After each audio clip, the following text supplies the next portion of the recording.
सोना बेटा, जल्दी से घर आ जाओ। अब मुझसे कोई भी काम अकेले नहीं सिमट पा रहा है। शादी की तैयारी, कोई हल्की फुल्की तैयारी तो होती नहीं है। सारी शॉपिंग अभी बाकी है।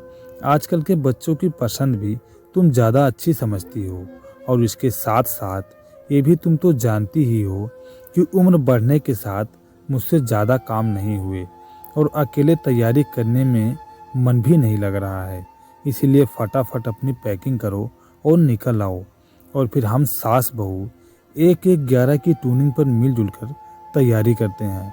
सविता बहुत विश्वास के साथ अपनी बहू सोना से बोली, जो कि सविता के बेटे उत्साह के साथ दूसरे शहर में रहती थी, और उसको पूर्ण विश्वास था कि उसकी बहू उसका पूरा पूरा हाथ बटाएगी। माँ, बस मैं बहुत जल्दी ही आती हूँ, आप बिल्कुल भी परेशान मत होइए। उत्साह ने ऑफिस में छुट्टी के लिए अप्लाई कर दिया है, बस छुट्टी अप्रूव होते ही बहुत जल्दी आती हूँ। बहू सोना ने भी सविता के विश्वास के हिसाब से ही जवाब दिया। सविता के बेटे की शादी इसी फरवरी में होनी है, और अकेलेपन की वजह से कोई भी काम नहीं संभाल पा रही थी। बस इसीलिए बहू सोना को बड़े मनोहार के साथ जल्दी बुला रही थी।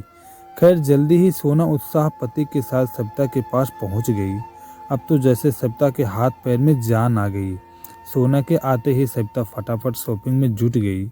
जहां वो अकेले पूरी हिम्मत हार रही थी, वहीं बहू के आ जाने से दुगने उत्साह के साथ जुट पड़ी, और कुछ ही दिनों में दोनों सास बहू ने मिलकर सारी तैयारी पूरी कर ली। देखा माँ, आप बेकार में ही परेशान हो रही थी, सब कुछ कितने आराम से सिमट गया।